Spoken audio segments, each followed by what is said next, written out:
In 2013, the mysterious death of 21-year-old student Elisa Lam shocked the world.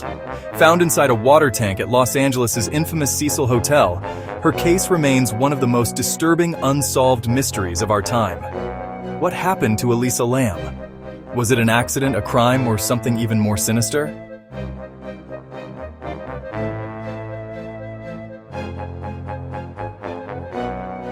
This is the story of her last days, the strange surveillance footage, and the terrifying theories that still haunt the internet.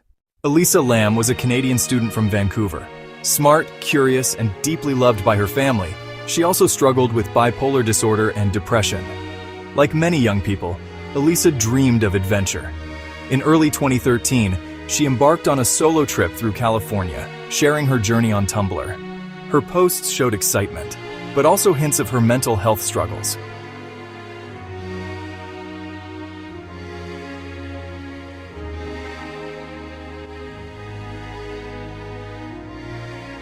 On January 26, 2013, Elisa checked into the Cecil Hotel in downtown Los Angeles, a place with a long, dark history. The Cecil Hotel was no ordinary establishment. When it first opened its doors in 1927, it was a grand destination. But the Great Depression hit just 2 years later, and the hotel's fortunes plummeted. Its proximity to the infamous Skid Row sealed its fate, and it quickly devolved into a transient hotel, a magnet for the city's desperate and disenfranchised. Over the decades, its reputation for crime and death grew into a grim legend. The Cecil became a place where people came to disappear. Dozens of suicides and murders occurred within its walls. It was home to serial killers like Richard Ramirez, the Night Stalker, who discarded bloody clothes in the hotel dumpster. Years later, Austrian killer Jack Unterweger used the hotel as a base while preying on local women.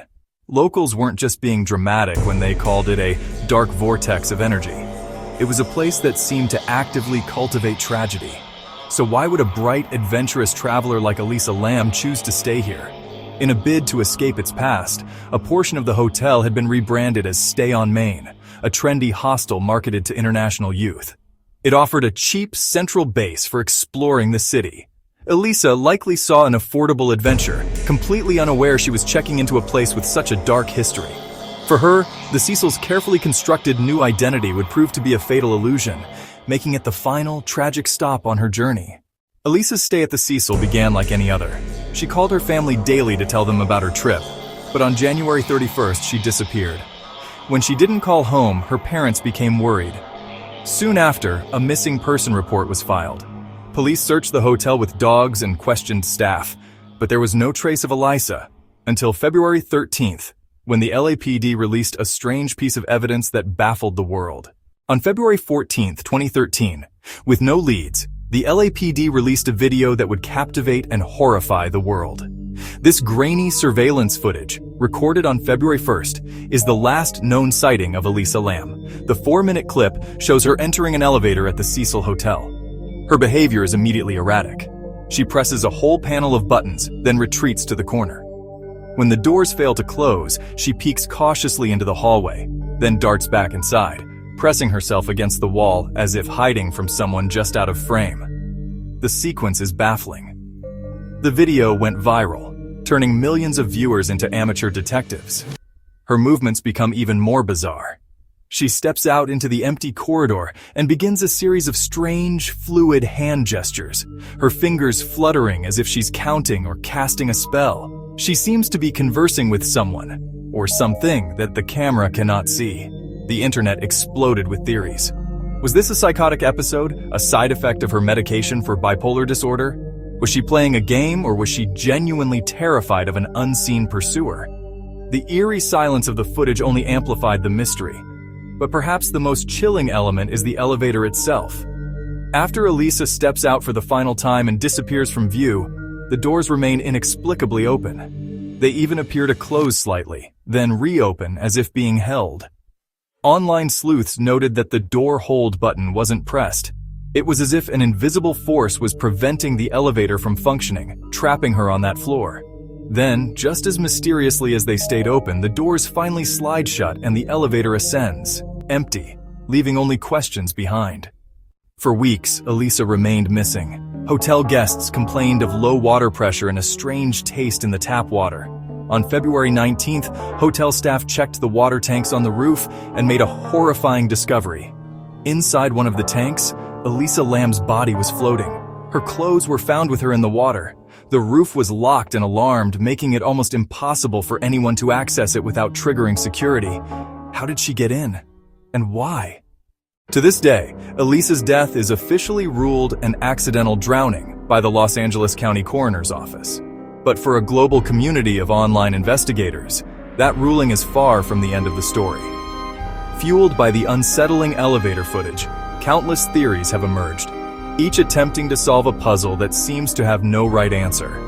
The official explanation simply doesn't satisfy the questions that linger. Let's delve into the most prominent theories that continue to captivate and haunt the public imagination. The first theory aligns with the official ruling, a tragic accident stemming from a mental health crisis. Elisa was open about her diagnosis of bipolar disorder and depression on her personal blog. The autopsy revealed she had prescribed medications in her system, but not at therapeutic levels, suggesting she may not have been taking them properly. Proponents of this theory believe she suffered a psychotic episode, leading her to seek refuge in the water tank, perhaps believing she was being followed. However, a major point of contention is the tank's lid. It was heavy, cumbersome, and found closed after her body was discovered. Skeptics argue it would have been nearly impossible for a person of Elisa's size to climb in and then pull the heavy lid shut from the inside. This leads to the second theory: murder.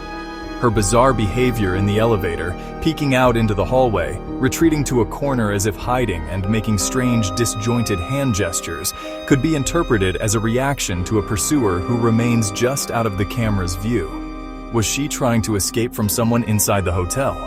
This theory suggests she was either chased to the roof and forced into the tank, or murdered elsewhere and her body was hidden there. The problem? A complete lack of physical evidence. Police dogs couldn't pick up her scent on the roof access stairs, and the autopsy found no signs of physical trauma, sexual assault, or foreign DNA that would point to an attacker. Given the Cecil Hotel's dark and sordid history, it was inevitable that paranormal theories would arise. The hotel was a one-time residence for serial killer Richard Ramirez and the site of numerous suicides and unsolved deaths. This grim legacy has earned it a reputation as one of the most haunted buildings in Los Angeles. Some speculate that Elisa was interacting with a non-human entity in the elevator, a victim of the hotel's malevolent forces. Was she possessed? Or did the darkness that permeates the Cecil's walls claim another soul? Finally, internet sleuths unearthed a chilling connection to a Korean urban legend known as the elevator game. This ritual involves pressing a specific sequence of floor buttons to supposedly open a portal to another dimension. Eerily, Elisa's actions in the video bear a striking resemblance to the steps of this game. While law enforcement dismisses this as pure coincidence, for many online communities, it provides a structured, albeit supernatural, explanation for her otherwise inexplicable behavior. Each theory presents its own compelling narrative, yet none can fully account for all the strange facts of the case, leaving Elisa Lam's final moments shrouded in mystery. More than a decade later, Elisa Lam's death still haunts us. Was it a tragic accident, a crime, or something we can't explain? Perhaps we'll never know the truth, but her story has become a cautionary tale about mental health struggles, internet obsessions, and the darkness that can hide behind even the brightest smiles.